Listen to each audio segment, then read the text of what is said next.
Kuri uyu munsi ikipe ya Rayon Sports yagiranye ibiganiro n'umufatanyabikorwa wayo mukuru ari we Skol mu rwego rwo kwiga uko shampiyona yagenze ndetse n'ibyagezweho ndetse no kwitegura umwaka ukurikiraho.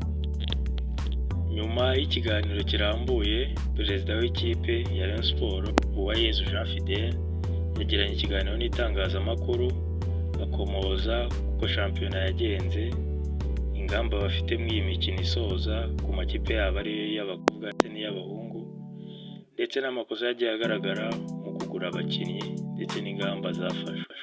Kurikira wiyumvire ibyo perezida w'ikipe ya Rayon Sports yatangaje. Igikombe cya Super Cup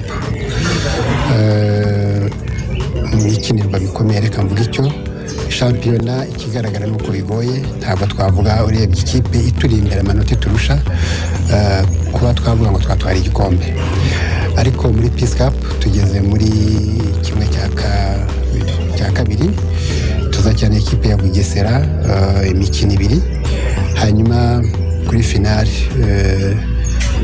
twizera ko tuzageraho, tuzakina hagati ya Polisi cyangwa Gasogi. Turashyiramo ibishoboka byose rero, ari twebwe nk'ubuyobozi bwa Rayon Sports, ari abakinnyi, ari staff technique ndetse n'abafatanyabikorwa bacu Skol, kuko intsinzi yacu ni iyabo. Turimo turakora ibishoboka rero ngo ibikombe byombi bya Peace Cup, haba mu mahungu haba mu makobwa, tuzabitware. Icya shampiyona nk'uko bivuze, dusigaje imikino ibiri, dutsinzemo umwe twaba tugitwaye, dutsinzeho kuwa gatandatu twaba tugitwaye, dutsinzwe reka mbivuge nubwo atari yo ntego yacu, tugatsinda utaho tuzakinira mu Nzovi twaba tugitwaye, ku buryo twaba twizeye gutwara igikombe cy'amahoro byombi n'igikombe cya shampiyona mu bakobwa.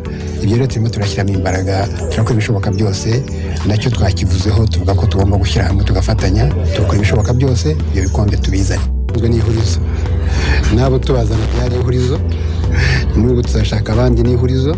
Icyangombwa ni iki? Ni ugushaka ko iryo hurizo rishakira igisubizo. Birumvikana umunyamakuru ukurikirana football yacu mu Rwanda, amakipe ahora agura, ntabwo turagera ku rwego dukora bashyire muri ekipe senior, duhora tugura. N'ubu tuzabagura, ariko igikomeye ni iki? Kuko niyo solution ihari. Hari abo twongera amasezerano, hari abo tuzashaka bashya kugira ngo twongere tugire ekipe umwaka utaha izakina shampiyona, igakina Peace Cup ndetse ikaba yanakina competition za Afurika turamutse tuzigiyemo.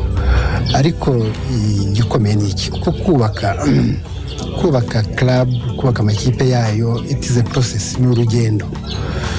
Dufite Academy Nyanza, ni urugero naguha, ikipe y'ingimbi nk'ubu dufitemo abana bagera kuri 3 dushobora kuzamura.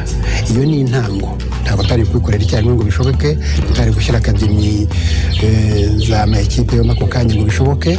Byanze bikunze twari guca muri iryo hurizo bavugaga yo kubanza kugura benshi, ubundi bitakabaye. Ariko niyo situation turimo tutakwirengagiza. Igikomeye ni ukugerageza kuyivamo ku buryo mu myaka 3, 4, 5 wajya ugura bakeya ukazamura abandi ugahuza. Ariko rero ni ihurizo twashigeza kurangiza manda, ibindi ntabwo nabimenya. Kubera iki? muri jye nzaba ndangije manda. Ikiri mu mutwe wanjye ni ugutoresha, tugatora undi ko manda izaba irangiye. Uwo ni iki? Ariko mu buzima ntabwo twigenga. Abakunzi bashobora kumbwira bati perezida tubabarire dufashe yenda dukorera umwaka umwe cyangwa ibiri, ngasanga nshaka kuba nkasanga ariko nabishakaga, ariko yenda ubuzima cyangwa se iki biratuma ntakora icyo. Ibyo sinakubwira ngo nuko bizagenda, ariko